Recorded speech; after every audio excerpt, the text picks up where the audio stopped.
નમસ્કાર દર્શક મિત્રો, હું જપન શાહ, કાનમ એક્સપ્રેસ ન્યૂઝમાં આપનું સ્વાગત છે।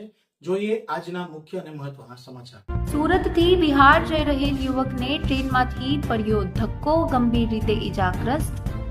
હોળીના પર્વ નિમિત્તે સુરતથી પોતાના વતન બિહાર જઈ રહેલ એક યુવક ટ્રેનમાં થયેલા અકસ્માતથી ઈજાગ્રસ્ત થયો છે। પ્રાપ્ત માહિતી અનુસાર ટ્રેનમાં અસહ્ય ભીડ હોવાના કારણે યુવક સંતુલન ગુમાવી ટ્રેનમાંથી નીચે પડી ગયો હતો। ટ્રેનમાં ભારે ભીડ હોવાથી યુવકનો પરિવાર સ્ટેશન પર જ રહી ગયો હતો। આ દરમિયાન અચાનક બનેલ અકસ્માતથી મુસાફરોમાં અફરાતફરી મચી ગઈ હતી। ઘટનાની જાણ થતાં જ આરપીએફ દ્વારા તાત્કાલિક સ્થળ પર પહોંચી એમ્બ્યુલન્સ બોલાવવામાં આવી હતી। ઈજાગ્રસ્ત યુવકને તાત્કાલિક સારવાર અર્થે સુરત સિવિલ હોસ્પિટલ ખાતે ખસેડવામાં આવ્યો છે, જ્યાં તેની સારવાર ચાલુ છે। હાલ યુવકની સ્થિતિ સ્થિર હોવાનું જાણવા મળી રહ્યું છે। હોળી જેવા તહેવારો દરમિયાન ટ્રેનોમાં વધતી જતી ભીડના પગલે આવા અકસ્માતોની ભીતિ સતત વધતી જાય છે, ત્યારે રેલવે તંત્ર દ્વારા મુસાફરોની સલામતી માટે યોગ્ય પગલાં લેવામાં આવે તેવી માંગ ઉઠી રહી છે।